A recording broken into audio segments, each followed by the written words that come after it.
C'è chi ti promette la luna, chi ti promette le stelle, chi farà un nuovo universo se sarà il caso. Noi non ti promettiamo, facciamo. Media Triveneto è il nuovo network del Nord-Est. Chiama senza impegno allo 0434 31 63 25, orario ufficio, dal lunedì al venerdì. info@mediatriveneto.com.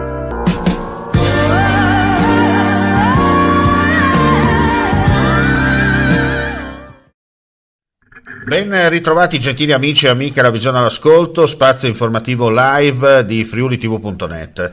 E di 3 feriti, di cui uno grave, il bilancio del sinistro accaduto verso le 11 di oggi lungo la strada regionale 252 all'altezza dell'incrocio per Tappogliano in comune di San Vito al Torre, già teatro purtroppo di diversi incidenti.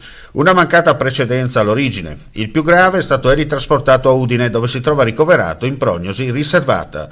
2 spazi di supporto per minorenni, donne, famiglie e persone con esigenze specifiche sono attivi da oggi in Friuli Venezia Giulia, ai valichi di frontiera di Fernetti e Tarvisio, a sostegno delle persone in fuga dall'Ucraina. Lo annunciano l'UNCR e l'UNICEF.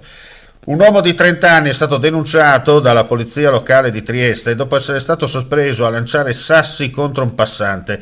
L'uomo dovrà rispondere di getto pericoloso di cose. Sono baricentrici, agevoli da raggiungere e spaziosi. Necessitano di consistenti e profondi lavori di adeguamenti strutturali e riqualificazione. Sono rispettivamente l'ex caserma Duodo di via dei Missionari e l'ex magazzino idraulico di via Chinotto Udine e potrebbero diventare le nuove sedi dell'Educando Uccellis e del centro per l'impiego.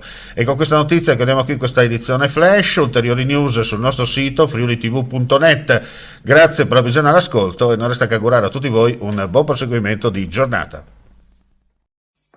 Vuoi assaggiare una birra dove al suo interno scopri la specialità tipica friulana? Lumi Beer, il prodotto ricavato in 20 ettari di terreno coltivato orzodistico, biodiversità, performance ambientale.